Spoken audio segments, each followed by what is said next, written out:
नमस्कार प्यारे साथियों, कैसे हैं आप सभी। आशा करते हैं कि आप सभी अच्छे होंगे। और आज मैं फिर से ला दिया हूं आप लोगों के लिए क्वेश्चन का प्रैक्टिस सेट। जी हाँ दोस्तों, क्वेश्चन का प्रैक्टिस सेट। और जितने भी student sir CV Raman talent test की तैयारी कर रहे हैं वो हमारे चैनल से जल्द जुड़ जाए और हम उन लोगों के लिए ऐसे ही इंपॉर्टेंट क्वेश्चन का प्रैक्टिस सेट लाते रहेंगे। जैसे मैं पिछला वीडियो भी प्रैक्टिस सेट का लाया था, ये भी प्रैक्टिस सेट ही है। तो जल्दी से आप अपने दोस्तों में इस वीडियो को शेयर कर दें और आप हमारे चैनल पर नए हैं तो चैनल को सब्सक्राइब कर लें ताकि इसी तरह के वीडियो का नोटिफिकेशन आप तक तुरंत पहुंचे और आप लोगों की तैयारी सबसे अच्छे से हो सके। और इसमें बहुत ही वेरी इंपॉर्टेंट क्वेश्चन रखे गए हैं जो एग्जाम के व्यू से बहुत ही इंपॉर्टेंट होने वाले हैं।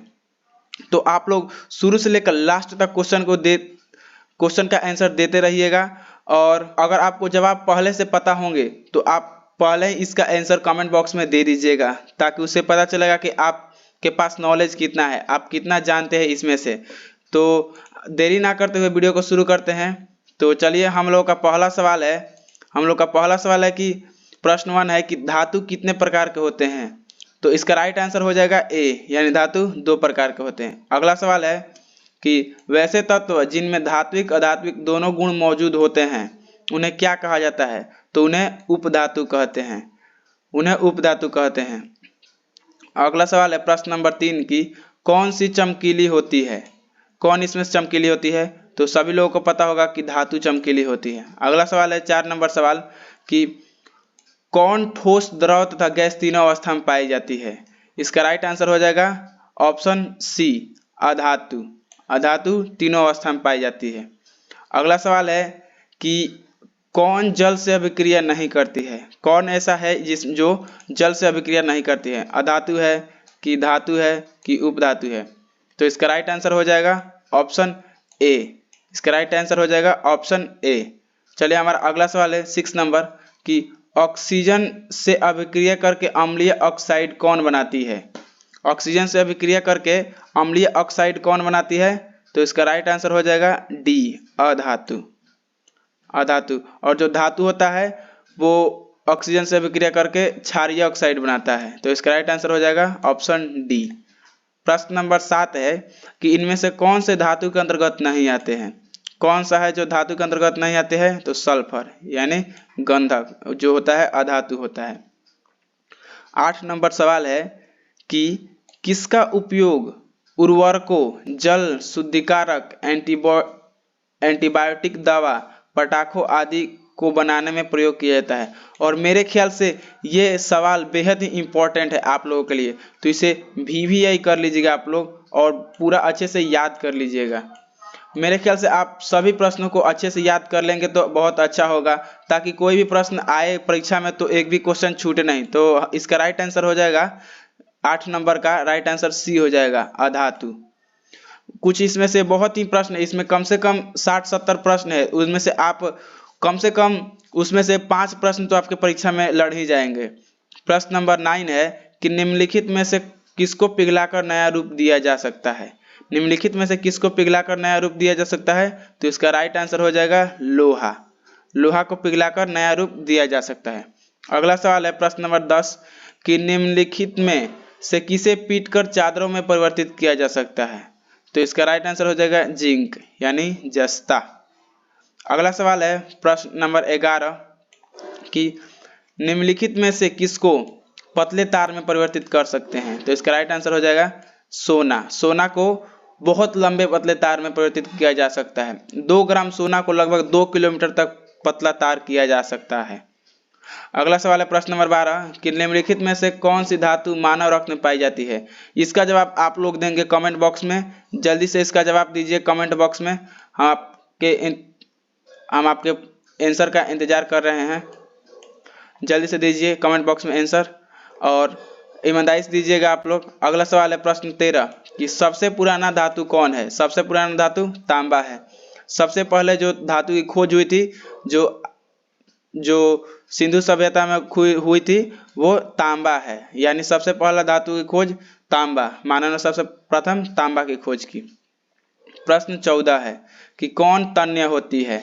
धातुएं तन्य होती है, अधातु भंगुर होती है और उपधातु में धातु अर्थात धातु दोनों का गुण होता है।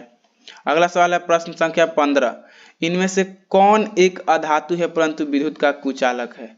ये तो बच्चा भी जानता है, शुरू से ही पढ़ कर आता है कि ग्रेफाइट इसका राइट आंसर हो जाएगा।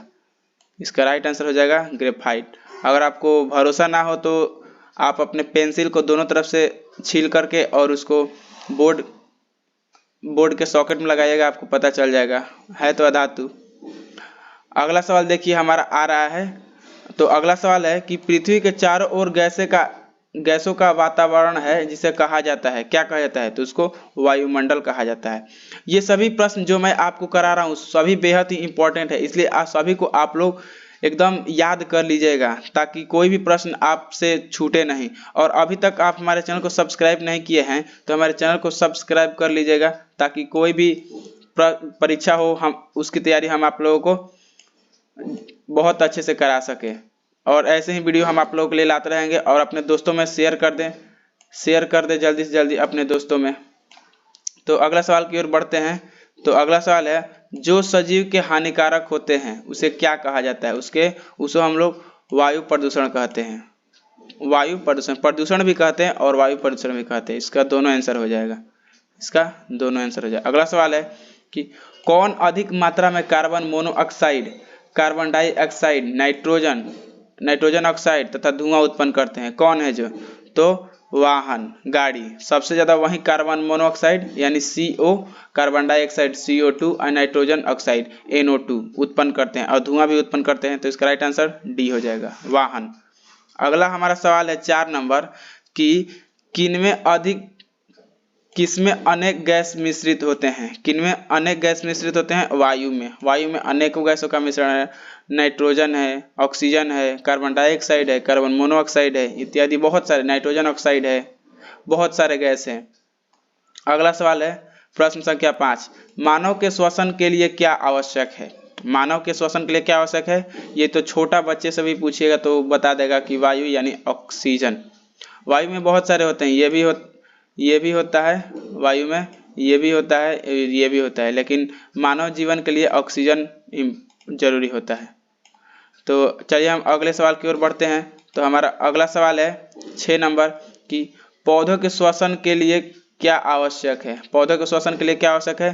तो आदमी के लिए होता है ऑक्सीजन, लेकिन वहीं बात करें पौधों के लिए तो पौधों के लिए कार्बन डाइऑक्साइड। पौधों के लिए कार्बन डाइऑक्साइड आंसर हो जाएगा। 7 नंबर सवाल है कि गंगा नदी का जल किस अस्तित्व के कारण खतरे में पड़ गया है? गंगा नदी का जल किस अस्तित्व के कारण खतरे में पड़ गया है? तो जल प्रदूषण के कारण, सभी गैस चिमनियों के कारण। सभी गैस चिमनी जो है उसको जो दूषित पदार्थ होते हैं सभी गंगा नदी में प्रवाहित कर देते हैं, जिसके कारण गंगा नदी अब का अस्तित्व खतरे में पड़ गया है। अगला सवाल है कि कौन एक विषैली गैस है? कौन एक विषैली गैस है? तो इसका राइट आंसर हो जाएगा कार्बन मोनोऑक्साइड यानी CO को हम लोग कार्बन मोनोऑक्साइड कहते हैं। CO को कार्बन मोनोऑक्साइड कहते हैं हम लोग। तो अगला सवाल है हमारा कि कौन शुद्ध वायु में नहीं होते हैं? कौन शुद्ध वायु में नहीं होते हैं? तो कार्बन मोनोऑक्साइड शुद्ध वायु में नहीं होते हैं। बंद कमरे में अंगूठी जलाने पर कार्बन मोनोऑक्साइड उत्पन्न होता है। बंद कमरे में अंगूठी एक प्रकार का पदार्थ होता है। प्रश्न संख्या 10 है, किसमें धूलकण, धुआं तथा अनेक हानिकारक गैसें उपस्थित होती है? किसमें अनेक धूलकण, धुआं तथा अनेक हानिकारक गैसें उपस्थित होती है? तो इसका राइट आंसर होगा प्रदूषित वायु। प्रदूषित वायु में ही धूलकण होते हैं और धुआं होते हैं, अनेक हानिकारक गैसें भी होती है। अगला हमारा सवाल है कि प्रदूषित वायु में क्या पाया जाता है?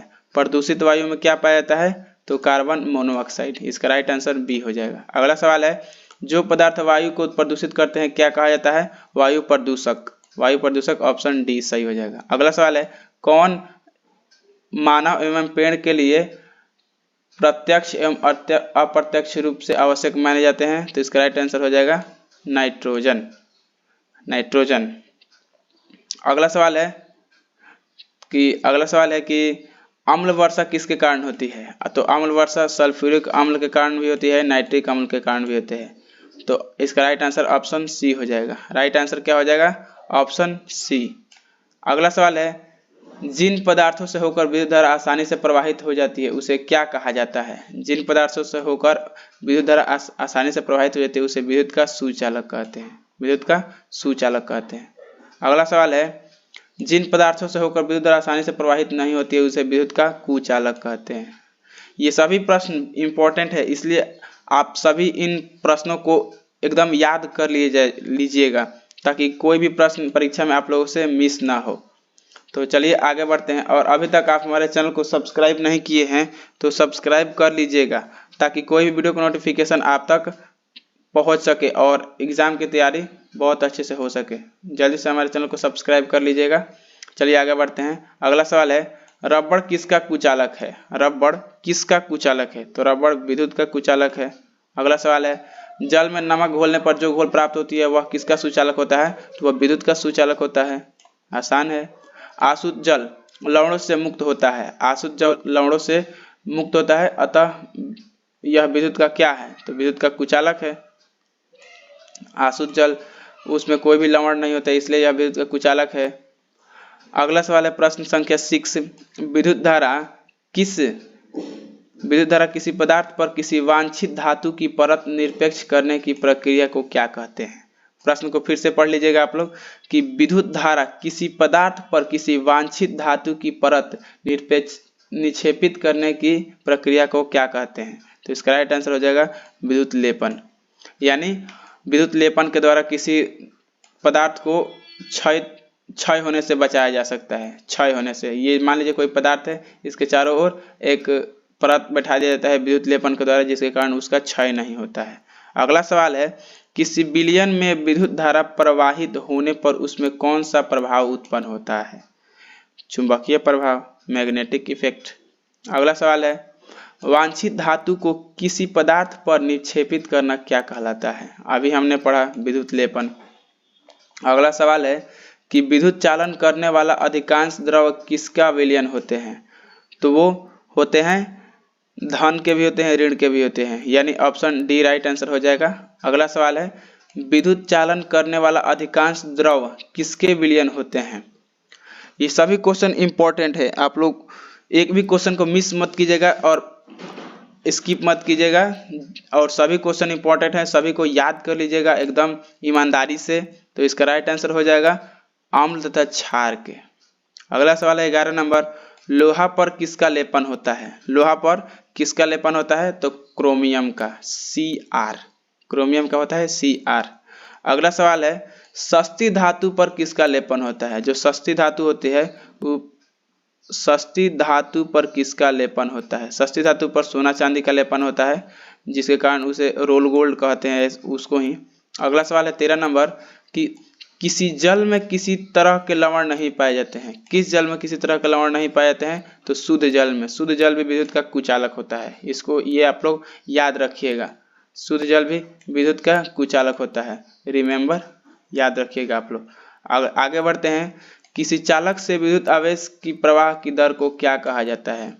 किसी चालक से विद्युत आवेश की प्रवाह की दर को क्या कहता है? तो उसको हम लोग विद्युत धारा कहते हैं। अगला सवाल है कि क्या विद्युत धारा प्लास्टिक से प्रवाहित होती है? नहीं, कभी नहीं, नेवर। 16 नंबर सवाल है, क्या लोहा से विद्युत धारा प्रवाहित होती है? यस, हाँ। ये सभी लॉजिकल सवाल है, आप लोग इसको एकदम अच्छे से याद कर लीजिएगा। और चैनल पर नए हैं तो चैनल को सब्सक्राइब कर लीजिएगा। अगला सवाल है, किसी वस्तु की विरामावस्था या गत्यावस्था में परिवर्तन कौन लाता है? तो बल खिंचाव या ढकेलाव को, खींचना या धक्का देना को बल कहते हैं। और किसी वस्तु को खींचना आसान होता है धकेलने के अपेक्षा में खींचना आसान होता है। अगला सवाल है कि बल का मात्रक न्यूटन होता है, इसे किससे सूचित किया जाता है? तो न्यूटन को n से, न्यूटन महोदय n। अगला सवाल है 3 नंबर, किसमें परिमाण और दिशा दोनों होती है? तो बल में परिमाण और दिशा दोनों होती है जिस कारण यह सदिश राशि है। किसी पृष्ठ पर प्रत्येकांक क्षेत्रफल पर कार्य करने वाले बल को क्या कहा जाता है? तो एकांक क्षेत्रफल पर कार्य करने वाले को दाब कहते हैं। दाब बराबर बल बटा क्षेत्रफल। तो एकांक क्षेत्रफल नीचे क्षेत्रफल और बल ऊपर, तो बल दाब बराबर बल बटा क्षेत्रफल। अगला सवाल है, बल को कितने वर्गों में विभाजित किया गया है? बल को कितने वर्गों में विभाजित किया गया है? 2। राइट आंसर हो जाएगा 2। अगला सवाल है, पदार्थों द्वारा लगाया गया दाब किसके कारण होता है? पदार्थों द्वारा लगाया गया दाब किसके कारण होता है? तो भार के कारण, उस वस्तु के वेट के कारण। अगला सवाल है कि क्षेत्रफल बढ़ाकर किसका मान घटाया जा सकता है? तो क्षेत्रफल बढ़ाकर दाब का मान घटाया जा सकता है। इसी कारण कील को आगे की तरफ नुकीला बनाया जाता है, जिसके कारण क्षेत्रफल घटकर उस पर लगने वाला बल बढ़ जाता है, जिससे वह आसानी से किसी वस्तु में ठुक जाता है। प्रश्न संख्या 8 है कि जल या द्रव द्वारा ऊपर की ओर लगने वाले धक्का को क्या कहते हैं? तो उसको हम लोग उत्प्लावन बल कहते हैं, उत्प्लावन बल। अगला सवाल है, पृथ्वी द्वारा सभी वस्तुओं पर लगाया गया आकर्षण बल कौन है? तो गुरुत्वाकर्षण बल, जिसके खोज किए थे हमारे न्यूटन महोदय ने। प्रश्न संख्या 10 है, आप लोग एक सवाल का जवाब दीजिएगा कि न्यूटन का पूरा नाम क्या है? आप हमें कमेंट बॉक्स में जरूर बताइएगा कि न्यूटन का पूरा नाम क्या है और ये कहाँ के निवासी हैं। कमेंट बॉक्स में बताइए, आप हमें कमेंट बॉक्स में नीचे कमेंट बॉक्स में बताइए कि न्यूटन का पूरा नाम क्या है और ये कहाँ के निवासी हैं, कहाँ के रहने वाले थे। अगला सवाल है कि तरल द्वारा ऊपर मुखी बल कौन सा है? तो उत्प्लावकता बल, उत्प्लावकता बल। अगला सवाल है, हवाई क्षेत्रफल पर कार्य करने वाला बल कौन सा है? तो दाब। अगला सवाल है, इकाई क्षेत्रफल पर लगने वाला वायु दाब कौन सा है? तो उसको हम लोग भार कहते हैं। अगला सवाल है, किसका दाब सभी दिशाओं में समान होता है? किसका दाब सभी दिशाओं में समान होता है? हवा का। हवा का दाब सभी दिशाओं में समान होता है। अगला सवाल है, दाब की इकाई क्या होती है? तो दाब का इसका यूनिट पास्कल होता है। अगला सवाल है, ठोस द्वारा केवल किस दिशा में दाब आरोपित किया जाता है? तो नीचे की ओर, नीचे की ओर ठोस की ओर लगाया जाता है, क्योंकि ग्रेविटी के कारण ही वो नीचे खींचता है, तो वो दाब लगाया जाता है। और उसके जो कण होते हैं वो बहुत ही जोर से अपने आप को पकड़े रहते हैं और अपने बगल वाले पदार्थ से पकड़े रहते हैं, जिसके कारण वो बाहर की ओर नहीं लगा पाते हैं, इसलिए इसका राइट आंसर नीचे हो जाएगा। अगला सवाल है, जल की गहराई में दाब का मान क्या होगा? अधिक होगा, बढ़ेगा। जैसे जैसे आप जल के नीचे जाइएगा वैसे वैसे दाब बढ़ेगा। अगला सवाल है कि पास्कल किसका इकाई है? पास्कल किसका इकाई है? अभी हम लोगों ने ऊपर ने पढ़ा है कि दाब का। अगला सवाल है, पृथ्वी की सतह से जैसे जैसे ऊपर जाया जाता है वैसे वैसे वायु के दाब में क्या होता है? तो वायु का दाब घटता है, जिसके कारण उसका क्वथनांक बढ़ता है। किसने दर्शाया कि द्रव सभी दिशाओं में दाब आरोपित करते हैं? तो इसका राइट आंसर हो जाएगा पास्कल महोदय ने। पास्कल महोदय ने बताया कि दाब सभी दिशाओं में दाब आरोपित करते हैं। और अभी तक आप हमारे चैनल को सब्सक्राइब नहीं किए तो सब्सक्राइब कर लीजिए,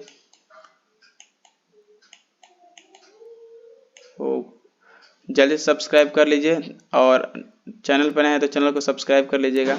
अगला सवाल है 20 नंबर की, बल की माप न्यूटन की गति के किस नियम से मिलती है? बल का माप न्यूटन की गति किस नियम से मिलती है? तो न्यूटन का द्वितीय नियम। आप हम बताइए कि प्रत्येक क्रिया के बराबर विपरीत प्रतिक्रिया होती है, न्यूटन का कौन सा नियम है? कमेंट बॉक्स में जल्दी बताइए। 21 नंबर सवाल है कि द्रव में दाब की माप किससे किया जाता है? तो इसका राइट आंसर हो जाएगा मैनोमीटर से। द्रव में दाब मैनोमीटर से मापा जाता है कि कितना दाब लगा है। और यहीं तक आप लोगों का सवाल खत्म होता है। अब किसी नेक्स्ट वीडियो में आप लोगों को हम बताएंगे कि अगला सवाल कैसे परीक्षा की तैयारी करना है नेक्स्ट वीडियो में। तो अभी तक आप हमारे चैनल को सब्सक्राइब नहीं किया है और यहाँ तक आ गए हैं तो सब्सक्राइब कर लीजिएगा हमारे चैनल को। और आशा करते हैं कि ये वीडियो और ये प्रश्न आपको अच्छे लगे होंगे, और सभी प्रश्नों को आप लोगों को दोबारा देख लेना है और अच्छे से याद करना है। ऐसे ऐसे ही प्रश्न पूछे जाते हैं आप लोगों के sir CV Raman talent search test in science में। तो सभी प्रश्नों को आप लोगों को बेहतरीन तरीके से, और मैं आप लोगों को बता रहा हूं कि इसमें से कम 6-7 प्रश्न तो उसमें आ ही जाएंगे। ये सब गेस क्वेश्चन है और कुछ उसमें प्रीवियस ईयर के क्वेश्चन लिए गए हैं। तो सभी प्रश्नों को आप लोगों को ध्यान से याद कर लेना है। तो मिलते हैं किसी नेक्स्ट वीडियो में।